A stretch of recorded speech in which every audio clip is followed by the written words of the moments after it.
Check out FlipSideGaming.com for all your gaming needs. Use the promo code HEROES to save 10% on all orders over $10 and support the channel at the same time. Hey there, this is John from Heroes and Legends, and welcome to this special edition of the Magic the Gathering Market Watch, where we're going to talk about all things Pauper today. We'll be looking at some of the colder cards that are losing value this week. We'll be looking at some of the hotter staples from the format that are going up in value.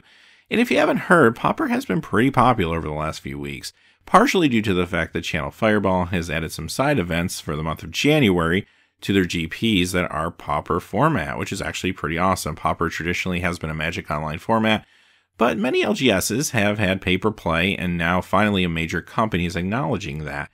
Now, the question is, what's going to happen after January? Will they extend this? Will they maybe do this again in the future? Will other companies do something similar like Star City Games? These are big questions and will definitely have an impact on card pricing in the future. But with that being said, quickly before we get started, just a really fast reminder, if you're looking for a way to help support what we do here at the channel, just check out the description below. You'll find a few ways. Patreon's linked down there. That's one of them. You'll also find a link for products on Amazon. If you make any purchases, once you go through that link, no matter what it is on Amazon, we'll get a small percentage. And then finally, FlipSide Gaming, as you saw at the top of the show, they have a promo code. That's another way for you to hopefully save some money and support us. With that being said, let's get into it with the top 10 Pauper cards that have lost value this week. And I'll be honest with you, the cards that are losing value are cards that were pretty hot last week and are just snapping back a little bit.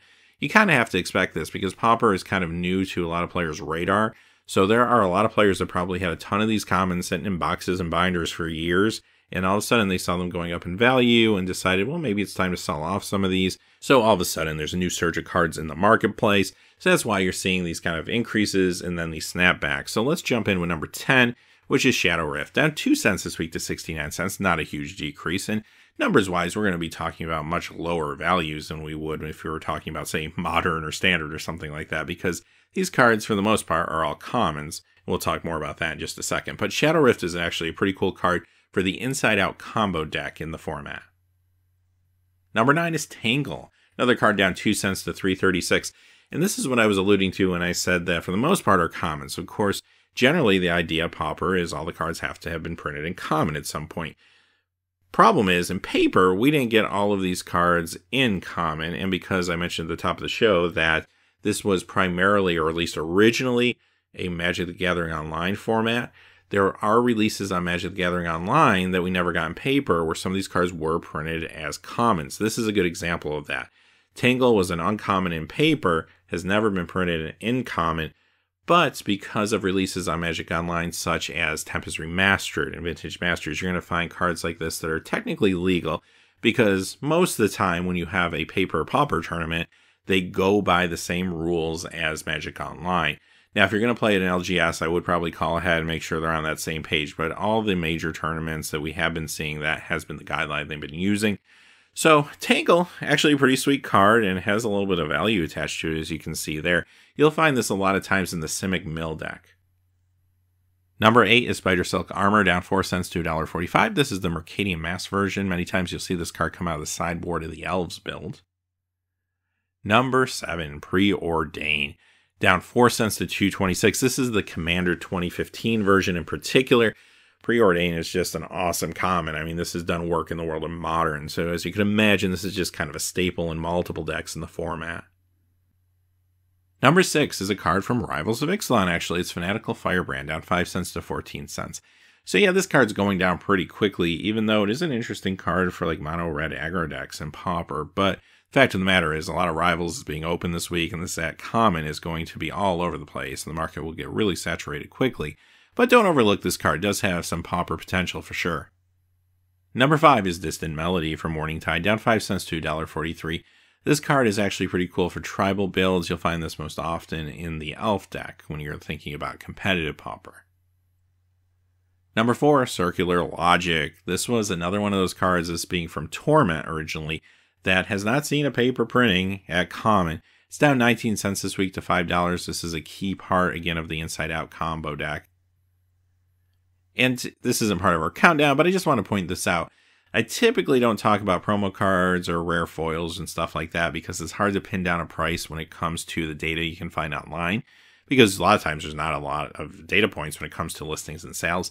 This one, though, I've been tracking for the last 3 weeks, so I feel pretty confident that it's relatively stable.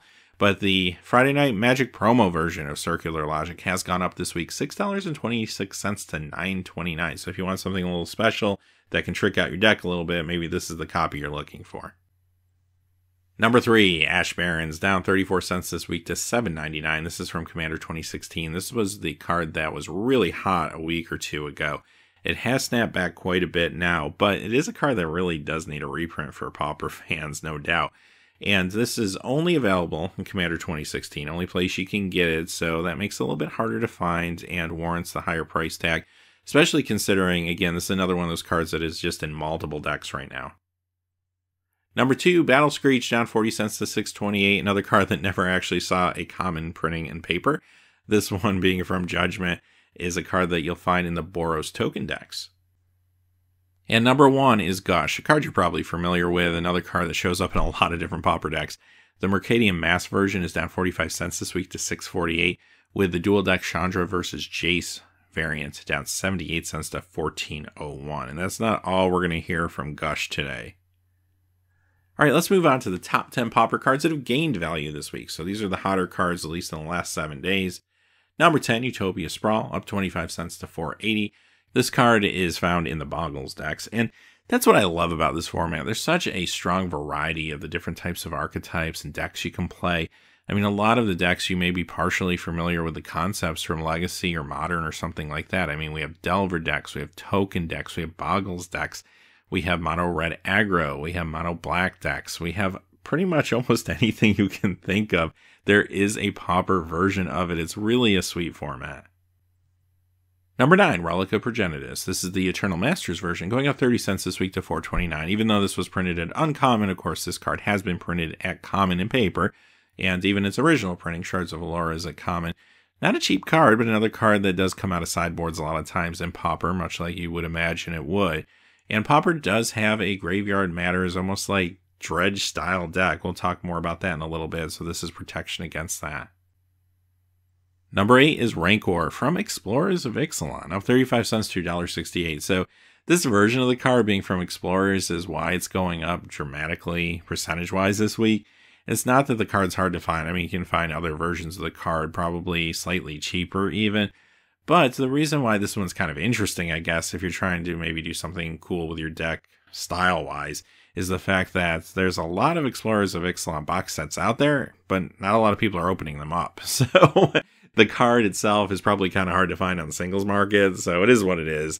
But regardless, Rancor is an awesome card. It's going to be good in Boggles decks. It's going to be good in like old-fashioned Stompy decks too. Number 7, Spreading Seas, up 38 cents to $3.36. You'll find this one a lot of times coming out of the sideboard of that Simic Mill deck. Number 6, Moment's Peace, up 40 cents to $1.95. This is another one of those staples. Pretty much if your deck's running green, you'll see a copy of this in the sideboard. A lot of times it's just one-ofs, but it's a nice utility card to have.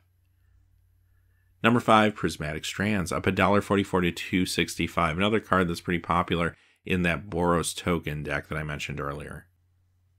Number 4, Tortured Existence, up $1.48 to $2.05. This is actually a pretty sweet common from Stronghold. It has a really unique ability attached to this enchantment, and it's so cheap. 1 to cast, just 1 black, and then 1 black to activate. And you can do it multiple times whenever you want, basically, as long as you have the mana to do it. So, really cool card, and I mentioned that kind of Dredge/Graveyard Matters deck. This is a card that will definitely be in that build. Number 3 is Gush again. Now this time it's the anthology version. So the harder to find version is still going up this week, up $3.06 to $11.46. Number 2 is Standard Bearer, up $3.53 to $5. This is a card you will find in multiple decks. Basically, if the deck's running white, watch out for Standard Bearer. It's probably in there. And this has a huge increase percentage-wise this week, making it a pretty substantial common now around the $5 mark. Number 1, we're going to Arabian Nights for Oubliette, up $22.39 this week to $48.99. Okay, this was a common in Arabian Nights. Of course, it's not on the reserve list, but has never been reprinted. It's a very difficult card to reprint because of the nature of the card. First off, it doesn't really fit into the contemporary color pie. If this was made today, this would be a white card, not a black card. Secondly, it's a lot more complicated than this type of card that we see today. Basically, this is one of the cards where you would take an enchantment, target a creature, you get to exile that creature until the enchantment goes away. It's like that, but it has an extra step to it. If the creature has any counters on it, if the creature has any auras on it, they will come back as well. So when you bring the creature back, you would just return whatever counters were on it originally back to the creature. Auras would get returned and reattached to the creature. Now, if you read the Oracle text, they actually do a pretty good job at making it clear, I think, anyway. But I can understand the extra complexity could be confusing to new players, so it's a card they've avoided for many, many, many years now. I'd like to see it get reprinted sometime in a supplemental product. I think that would actually be pretty sweet. Maybe with some new art or something that could be cool, although I do love the original art on this. So the value for this card, though, is shooting up for a couple of reasons. Yes, this is a really cool Pauper card. It does get played in mono black decks, but also, too, it's an Arabian Nights card. And even if it is a common, it's getting harder and harder to find, especially in good condition. There's a lot of collectors trying to pick these up, too. So you roll the two groups into one, and you got yourself a pretty hot card, actually the hottest card of the week. So this is one to watch because I do feel like this will continue to climb.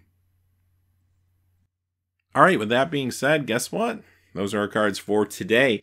So we're going to be back later in the week with another special edition of the Market Watch where we're going to look at all things Rivals of Ixalan. And then Saturday, of course, we'll do our regular version of the show. And beyond that, there's going to be a lot of Rivals product that I want to open. I do have some booster boxes that are on their way, so watch for some pack openings coming up too. But until next time, hey, thanks for watching. Please remember to like, subscribe. Have a great day. Hey, thanks for watching. This video is made possible by the generous support of viewers like you on Patreon. Check out the description below for links to our Patreon page as well as our Amazon affiliate store, where a small percentage of all sales will also help support the channel. Finally, if you haven't had a chance yet to subscribe, hit that subscribe button so you don't miss any new videos on Heroes and Legends. Talk to you again soon, and have a great day.